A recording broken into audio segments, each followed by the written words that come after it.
So first of all, I would like to welcome everyone for this webinar where we are talking about MCP. We are talking about MCP protocol, and we're also talking about like how do we build applications. So we'll try to first understand why do we need MCP? What is the requirement? Okay. Because it's very new and there are a lot of buzz around this. Okay.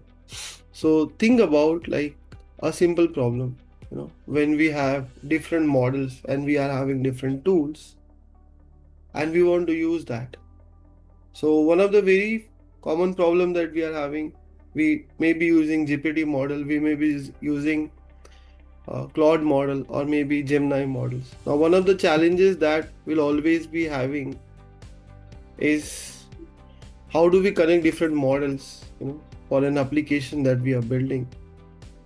So we have a very famous, very common problem called as M by N problem. Now to understand this problem, what happens? Like as different models are there, we would also be having different tools. And how do we bring them together? So if we are having 5 models, 4 tools, ideally we will require 20 integrations, every tool with every model. 5 times 4. So thing is that how do we solve these M by N problem? Like what are the ways of doing that? So that is what we are talking about, these MCP protocols, where we are looking at every tool, like for example, when we are, how do we basically, solve the problem where we have every tool which is having some sort of custom plugin or maybe the models that we are using here. So we discuss about N by N problem. N means we have different models and M would be the tools that we are having. So suppose if this is a challenge here, okay, when we are looking at these, so large language model, we all know that they have certain limitations. The limitation is that every language model is having some cutoff date. It cannot be used beyond the cutoff date. If you're trying to use, you would not be able to use beyond that cutoff date. The problem is it may not be aware of the recent things unless it is linked to some applications like RAG or some other things. So if we want to actually scale these, like we want to build some applications where we are connecting LLMs, with one of the ways we can solve the problem about the recent information where it is having certain cutoff date is to build some sort of agentic solutions. Okay. Nowadays all GPT's model like chat GPT, everything is having agentic platform. So if you search something, there is always search on web. It goes on web and search something and come back. So like that, we have this problem where different models, if you are using different tools, so we have to build so many applications around that. Like just think about it, when we are talking about MCP. So what actually MCP is doing here for you to understand, it's actually a standardized interface that allows the AI model to communicate with some sort of external tools and data source using a single unified protocol. So if you see here in this example, we have some applications, okay, where we are trying to connect with these APIs with the LLM models, okay, and then we have some other applications where we are connecting with LLM models. So what will happen? We will require so many API connections. Okay. Now, if you bring MCP here, like this is just an example to you. Without MCP, how does this looks like? So if you bring MCP, we just require a single interface where you have all these inputs. Okay. Going to the MCP, basically the MCP protocol, and it's a unified API that will be connecting with the LLM model that we are having. So this is a very simplified way of that. So what is MCP? It's like think about it like a USB, a simple USB where you can plug in and you can connect with any devices that we are having. That extension cord that we are having, where we plug into our system and then we can connect with that extension cord which have different types of support to connect different devices. It could be a pen drive, it could be a hard disk you want to connect a charger. So MCP is like that.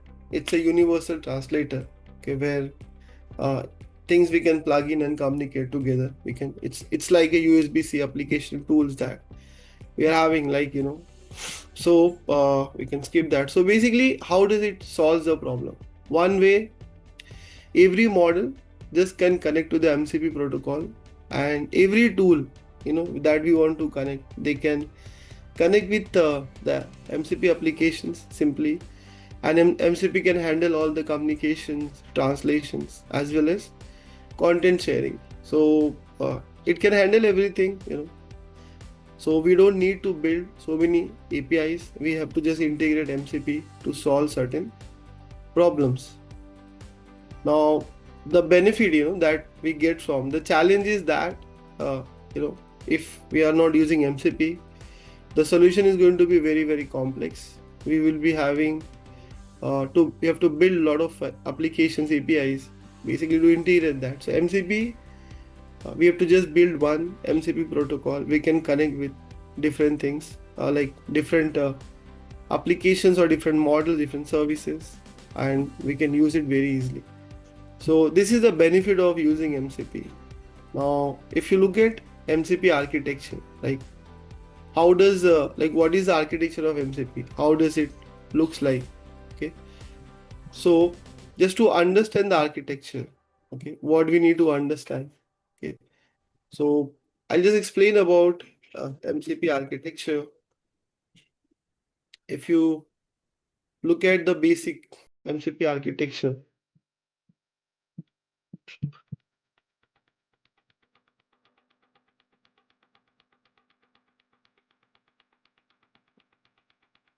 so it looks something like this. Okay, it looks something like this, where you can see. So we have the host MCP client. So we would be having the client and the servers. If this is the machine, if this is the computer which is connected with internet, and we have some external source of data here. So this is like one database, and we have some other remote source of data which is connected through internet. And you can see here basically what it is having. It is having certain protocols which can connect the host with the clients. So how does it work? Let's try to understand this. Okay, what do you need? So basically, what do you need? If you see, MCP protocol is ideally having the three important components. One would be the host. Host is where you would be running the AI models, where you would be managing the session. Then we would be having the client. Client is connecting to the tools. It is handling the messaging and the security. And then we would be having the server. Server is offering certain tools, maybe certain data functions. It could be a local or it could be a cloud based. So these are the three major roles that you see in MCP. First is the host, where you're running your LLM model, okay, or whatever sessions that you are having. That is a host. A client is where we connect to different tools. We handle the messaging and the security here. The third one is a server, where we offer tools, data functions, and this could be like, it could be a local or it could be a server based that we are having. Okay. So if you understand, like, what is the role of the host here, okay, when we try to understand. So host is actually the central manager. It is trying to control the communication between the connected systems.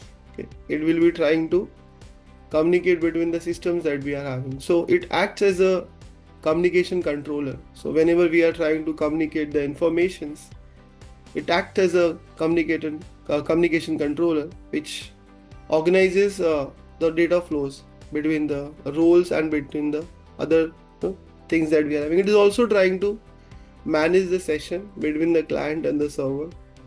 So if you start a session, the host will be managing the session. Okay, it will be managing the communication. It is also managing the resource, the memory, along with the bandwidth for the operations, and it is all doing synchronizations to make sure that the messages and everything is managed properly.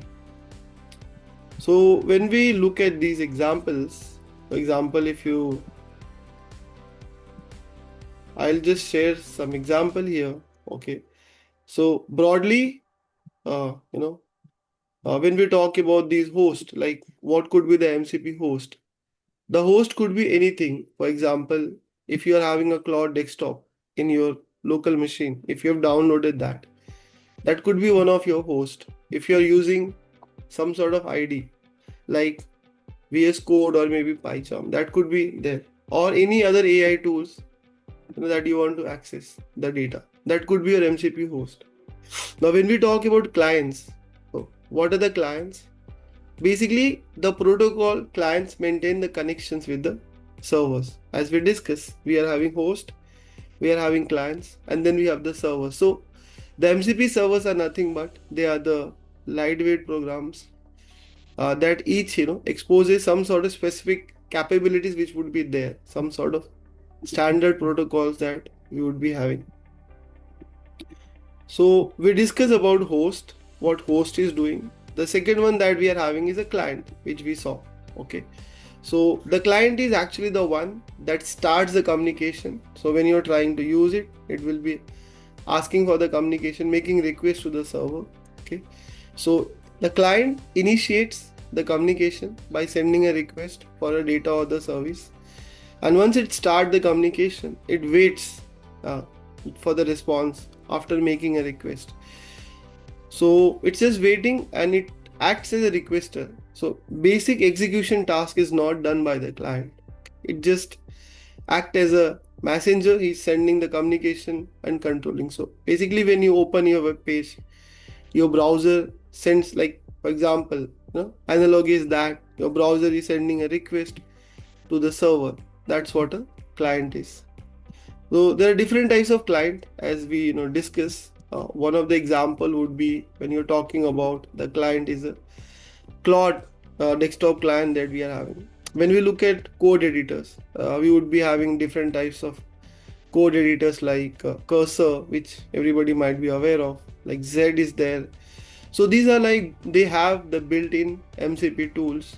They continue, like you can use some sort of AI assistant along with VS Code or maybe using with PyCharm. Okay, some of the integration can be done. Then we have certain frameworks. Frameworks could be based on any of those agentic AI frameworks, like LangChain adapters could be there. That could be integrated with the MCP tools. We could also be having a Firebase GenKit, a framework basically that helps in the seamless MCP integrations. Yeah, like these are just a few of the example of the clients that we are seeing here. Okay, now the most important that we need to understand is the role of the server in the MCP. So what server does it? The client is sending the request. Okay, the client is sending the request. The server is listening to the request, whatever the client is sending. It provides the request service or the information. So what happens? Let's say when the client is making a request, so it stays ready to respond whenever it's there. So the client is only the sending the request. It's a messenger. Who is processing that request? It's done by the server. So server is actually processing the request. It fetches the data and performs a task. It sends back a response to the client with some sort of result. For example, engines. For example, the search engine that we would be having, if we have some sort of query, we would be getting response from that query we are having. So that would be sending back with some response. So remember, we are just understanding about MCP,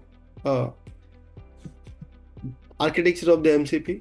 Now there can be basically two types of servers. Okay, so one would be some sort of MCP maintainer servers. We can call them as reference servers, like PostgreSQL, where we have a database. We could be having some read-only SQL. We would be having a Slack.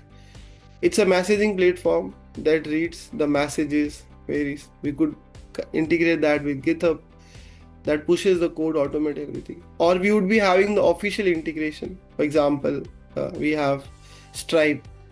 So that is handling payments and invoicing. We can have JetBeans where uh, we can use it for development IDs and all. We can develop for some sort of terminal. We can use it for developing applications, and we can also look at a platform like AP5. So, for example, using some web scraping, some sort of web crawling, and doing some sort of projection. So these are like some of the examples. So mostly when we are looking at the core architecture, okay, I would like to share with all of you. Like this is how it is there. So if you look at MCP follows a client server architecture. Okay, it's mostly a client server architecture. What you're seeing here is exactly the same process. So here we are having the host. The host, it's could be something like we have some IDs, or maybe some you're using a cloud desktop.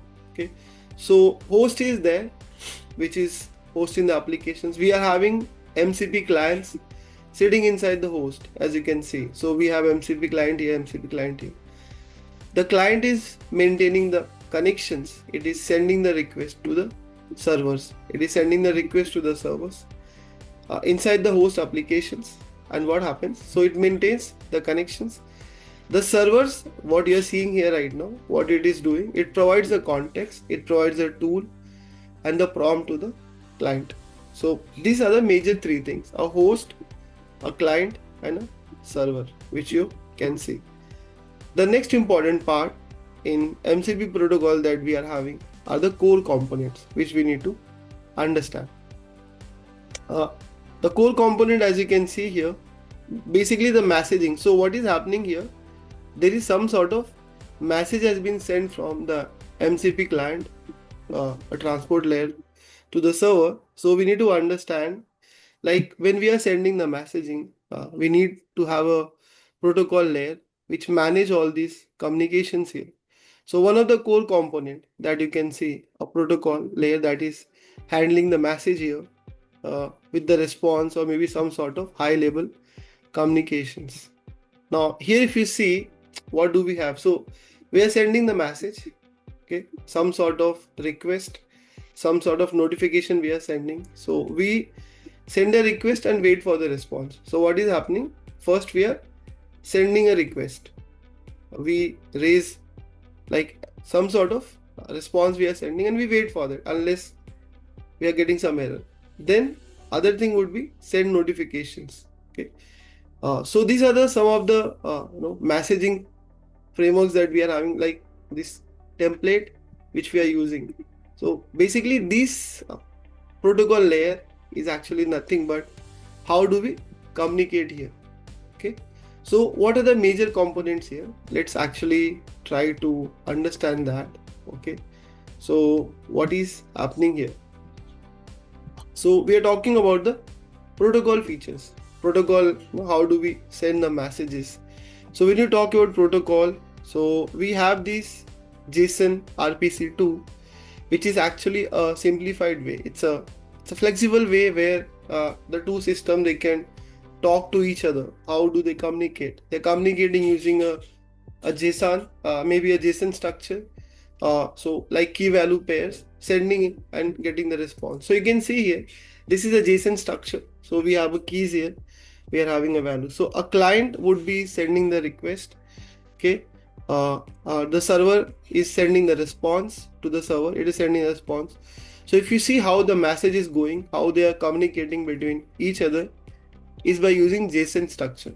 Okay, mostly the key value pair. If network doesn't specify, like if you don't specify any network method, okay, and doesn't keep, so it is not storing anything, like it is not saving anything. And when we look at MCP, so how does MCP work? So how does MCP work? How does we send the messages there? So there are two things which we need to understand. One is a protocol layer, and the second one is a transport layer. So these are the two major ways where MCP actually is sending and receiving a message: a protocol layer and a transport layer. Protocol layer, it handles how the message is structured, what is the format, what is the template of the messages. Also error codes, some sort of command that we are having, we are managing that, and we ensure that each participant understand what is the meaning of the message. So this is all happening at the protocol layer. The second one that we are having is the transport layer. So transport layer, it deals with how the message travels between the client and the server. This is important. So it is supporting like different methods, for example HTTP, WebSockets. And if you look at example of this, for example, when we are talking about the protocol, so you can see this is an example of a protocol layer where we have a protocol layer where we are trying to handle the message. So this protocol layer is handling the message framing, request, linking, high level communication. So it is made of send request, send notification, receive request, and receive notifications. So what are the important things here? Key classes. One is a protocol, a client, and the server. This is important for this protocol. Okay, when we are sending. The second one that we are having is a transport layer. Transport layer, it handles the actual communication between the client and the server. So what does it support? It support stereo transport, where we use a standard input output for the communication. This is ideal for local processes. Or maybe streamable HTTP request transport that we are sending. So it uses HTTP with optional server sent event for the streaming. And also we already discussed about JSON-RPC structure, where it is using a key value pair structure, basically a JSON structure for exchanging the messages. Okay, so what is happening here? We are sending the messages that is connecting between them. And when you further look at like the messages, the protocol messages, they also are having certain format. So there are three types of messages that we are having. Three main types of messages in MCP when we are sending this request. So first would be a request. So request, it expects a response from the other side. When we are sending this message, okay, what request is doing? It is expecting a response from the other side. Then we have a results. So results are like successful response to the request. So when we have sent this, if we are getting a successful response, then we have the results. And we have an error. So error is nothing but it indicates that a request has failed. So these are the three things that you would be getting. Either you send a request, you not receive anything. Okay, once you receive back a result, that would show as a success that you, or it failed. So it failed, so it will give you an error.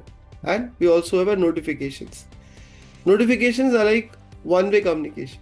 You don't get a response. Like here, when we are sending a request, we get a result. But notifications are one way. So if you look at this communication here, you will understand. A client is sending a client, where it is sitting, where is the client sitting? A client is sitting inside a host.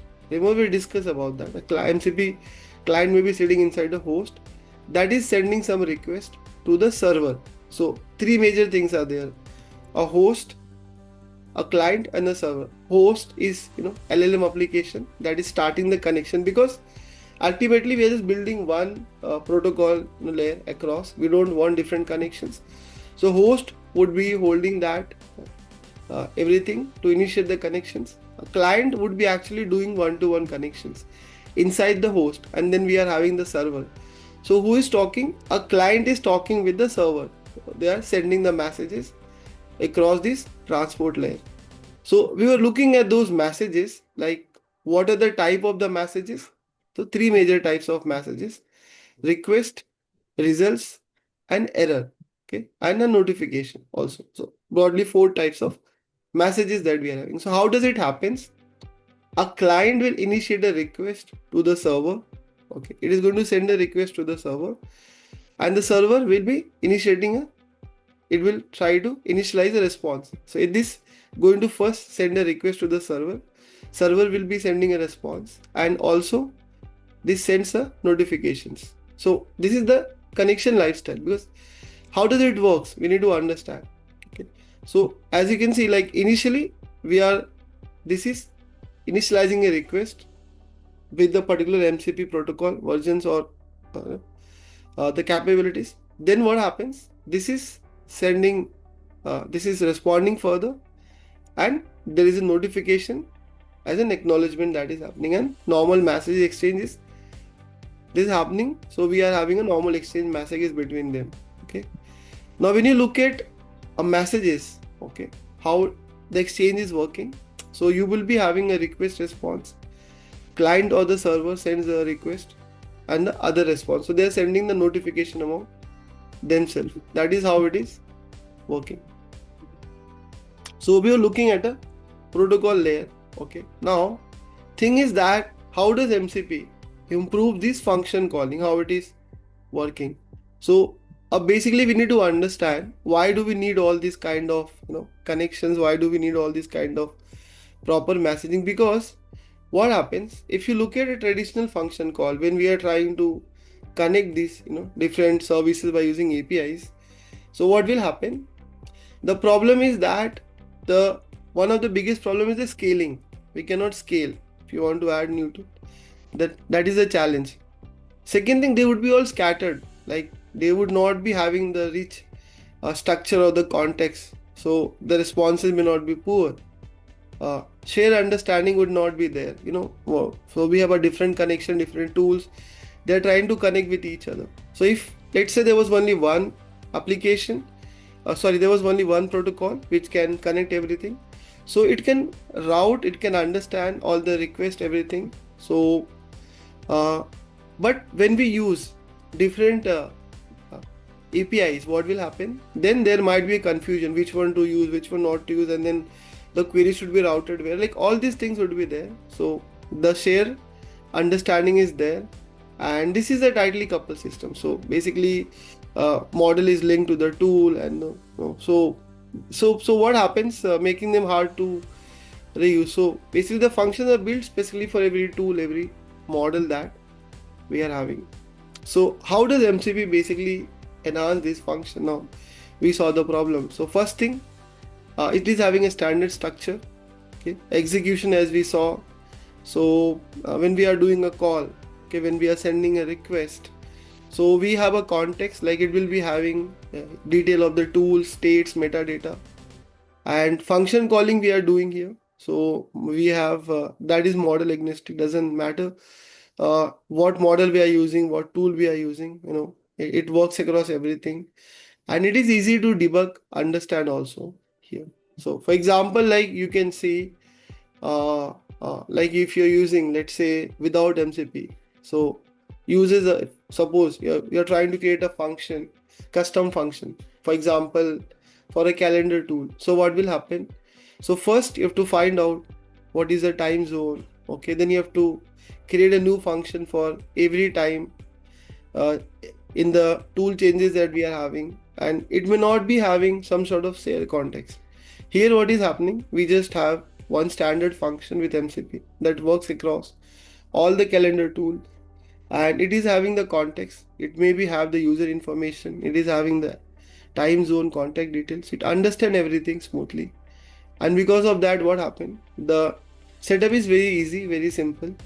We can reuse and we can scale it up as we want.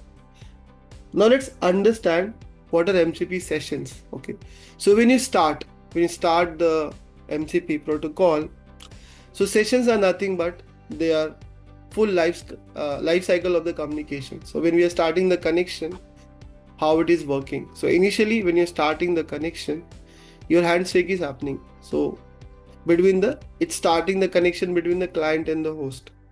Then further what happens, message exchange types are there. So there are different types of messages in the exchange during the session. You would be, just now we saw that example here, when we are sending this, initializing a request, okay, and you get a response as well as a notification is sent. So when we start with the message exchange. So different types of message exchange during this session, and the session ends when the communication is complete, when the resources are released. So the session is ending here.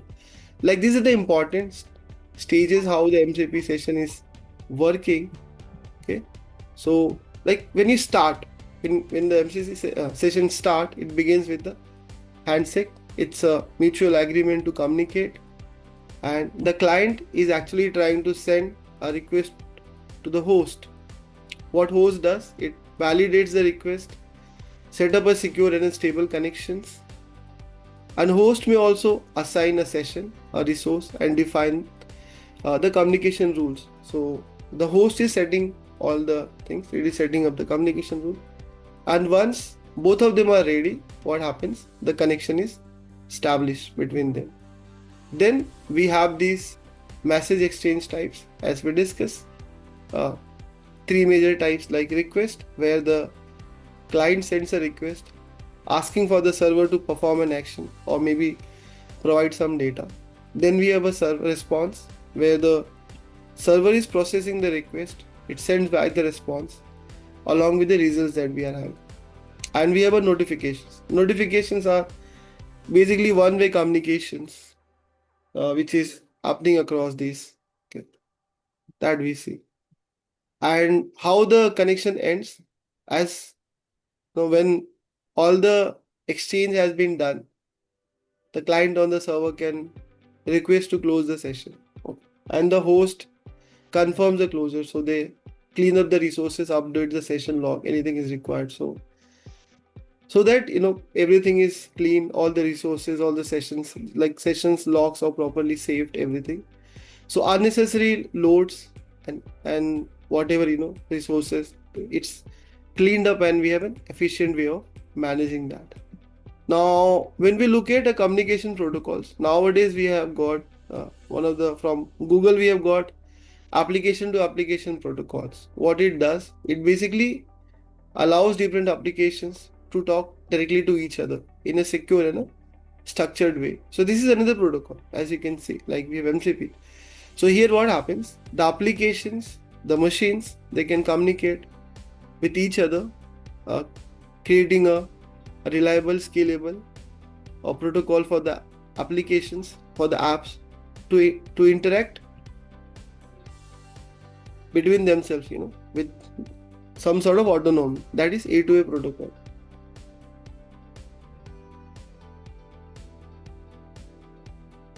Now if you compare both of them, like if you look at A2A and MCP, so A2A is basically from Google, and it's about app to app messaging. Okay, here in MCP, what we are having, we have the client host session based on the communications. The structure is stateless. It could be RESTful or event based services. This is session oriented. Roles are clearly defined. Okay. The use case we can think about is APIs, maybe automated backends, or maybe cloud apps. Here it could be a device interactions, control messages with exchange. Authentication we are having, so we can use authentications, apps, or tokens. This is controlled by the sessions, which is initiated by the host. Host is initiating everything. And then scalability, this is cloud native, we can scale in the cloud environment. This scales within the secured environment. And control flow, like this is between app to app. So an app manage, this is host manage, and control communication is happening there. Okay. And when we talk about like how do we develop the application using MCP, now we've understood these.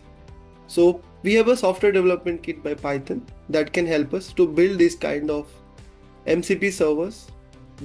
So we can build these servers. Okay, very simple scripts we are having, which we can see. So we can build those servers that connects the tools and the data to the LLM. Like some of the feature is that these tools are like we can set up the tools, prompt, resource using. So what we need is we need to use this fast MCP server interface. This is what is important. We need this. We need to use that. Okay. This is one thing that is required. Second thing, so we need a transport protocol. Like we can communicate over Studio or maybe server sent event, that is SSC, or maybe some other standard protocol. And integration can be done. If you're using a Claude, you can download a desktop version of that and start using that. Okay. So basically these SDKs, they help the developers to expose their tools to AI model in a secure and standard way. to build some sort of applications, and connect with them. Like this is an example. And if you go to the platform, like when we look at these ones, okay, they have given some good reference. Okay, like how do we build this? So for example, as you can see, I know this is, so if you're building this simple, you have to download certain packages from the official portal where you can set up the MCP servers. Okay, studio server we have to set up. As you can see, we can start the app, and then with the app we can set up the resources that we want to use, and we can utilize them. Like we can define the main function also. So it is having like different, we can look at some example also, where example would be setting up these. So with some sort of reference, like using certain reference servers, okay, or maybe integrating that with some other tools. So we can look into like official MCP servers are there. They have got a very rich documentations if you officially go and check them. Okay, so the integration part is here, which can be looked into. We can download, so we can use them right now. Again, we would not be going and building an app. This is an introduction session to understand about MCP, and maybe how do we build those applications, like what are the further steps we take. Then we talk about what are the risks associated with that, when we are building this MCP. So risk, as the problem would be like attacker, malicious, maybe some sort of malicious code, or maybe prompt injection is there. Some hacker is trying to inject that into the prompt itself, so that may cause a data leak.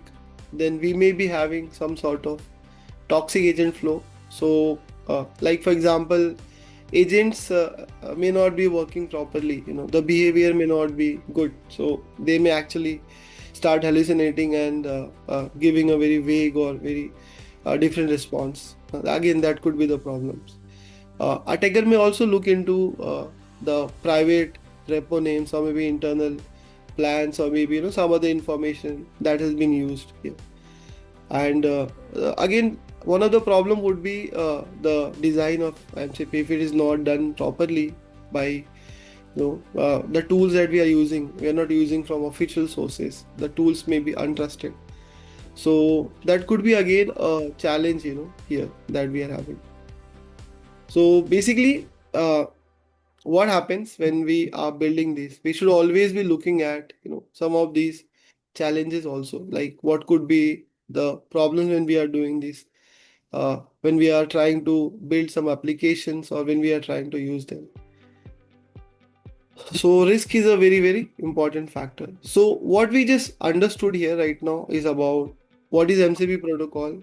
Okay, what are the important part of it, the architecture of it, what it is made up of. Three important things are there: the host, client, and the server. Host is actually managing everything. It controls, communicate flow between the connected system. And the client, which is actually starting the conversation, making a request on the server. The server listens to the client request. It provides the service of the information, whatever is required, and it is managing the full life cycle. So I will stop here. If anybody is having any question, maybe we can take that. Yeah. Fantastic. I think we are at time. So when can we expect a practical implementation of this, Alok? I know this is Maybe a very, very follow. new I concept. know. I know the curiosity on building applications. Maybe we can have a follow-up, In a webinar month, where, maybe? yeah, Hmm. Okay. yes, where Awesome. we can actually see how do we go and build. So we have actually a lot of demos. Mhm. Maybe we can plan. We just understood the structure today, but then in the next webinar, we can see some of the applications which could be done. For example, like building some sort of apps where we can go and fetch data from the internet, okay, using MCP protocol, using different models. Or maybe you want to extract some data from YouTube itself. So we have some use cases in different domains, like banking domains and all, maybe from retail domain, which we can discuss in the next session. Awesome. Thank you. Guys, we're open for questions. If you have any, we can take. Thank you so much for the fundamentals, which I don't have any idea on it. Okay.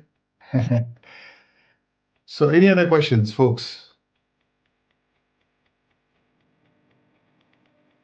I can unmute if you want to answer. Just raise your hands up, or you can put it in the chat. We can answer it for you. We see all 27 folks still on the call. So, we might have some questions. Is there a capacity limit of the MCP?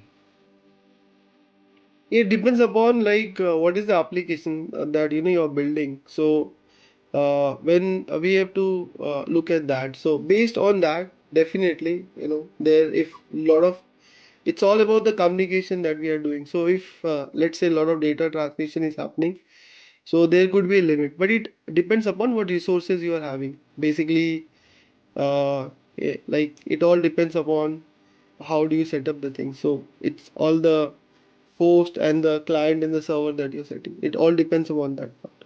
So basically, the way you set it up, it could increase your capacity, decrease your capacity. Yeah. Okay. Okay. Cool. Any other questions, folks? We have 27 still on.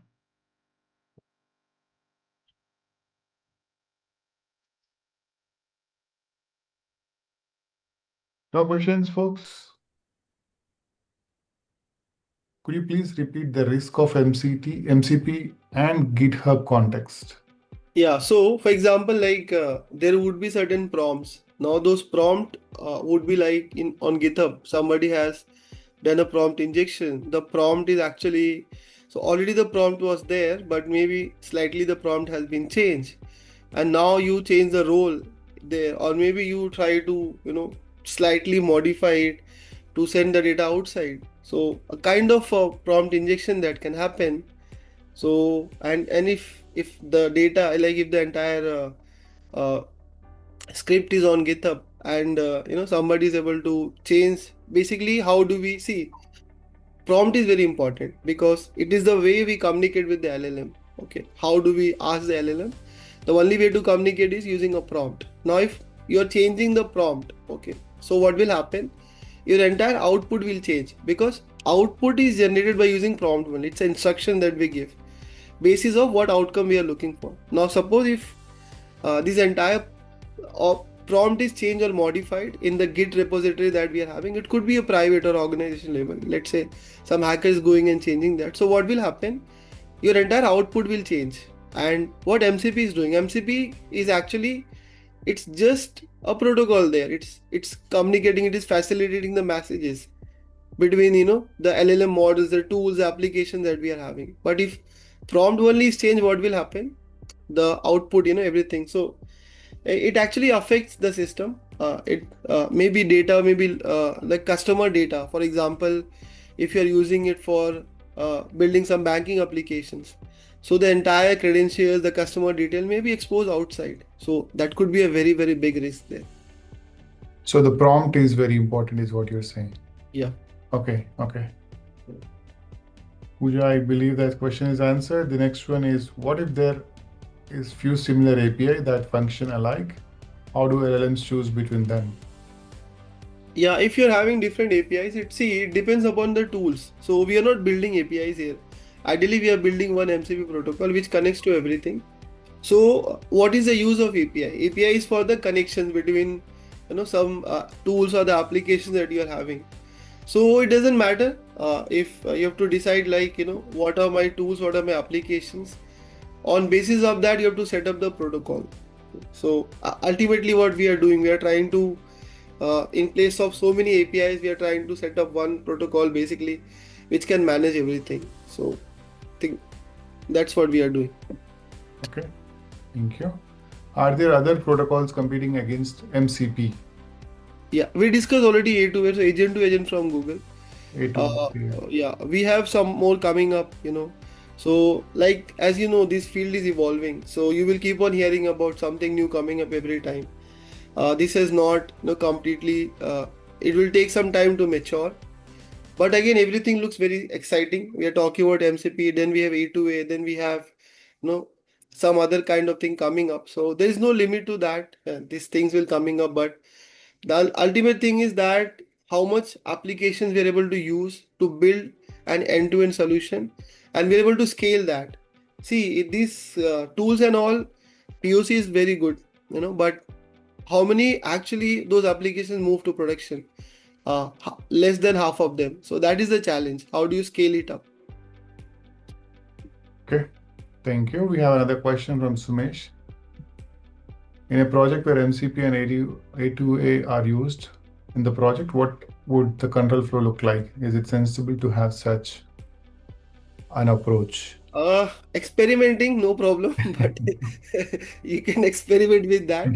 That is totally fine. But now you're trying to have a protocol where you're trying to manage a host and the client and the server. So you want them to connect with each other, and then you also want the application to talk to each other. So these are like two different things you're trying to bring. Now, how will they react? Like, what is the outcome? You can play with that in the POC. You can do that. So always when you're doing that, do it in the control environment. Don't expose sensitive data there. See what it is doing, how it is reacting, and then only use. Okay. So always take a small sample data and play with that. Okay, because these are two different approaches. If I bring them, how will they react? It all depends upon your use case, your application that you're building. Okay, Sumesh, I believe that question is answered. Any other questions, folks? So I'll take over the screen for a second and probably show them where we are including the agentic AI and MCP. Correct, Alok? Yeah, sure. You're all interested. We already have a module on MCP and A2A, and M2A is also the one that we're talking about, right? So, so guys, here if you see, we have all the boot camps here. So we have data engineer, AI, ML boot camps for people who are just starting. In agentic AI, we have two courses, guys. In agentic AI bootcamp itself, we're talking about MCP, A2A. This is a 50-hour bootcamp. It is very detailed. It talks about a lot of things in agentic AI.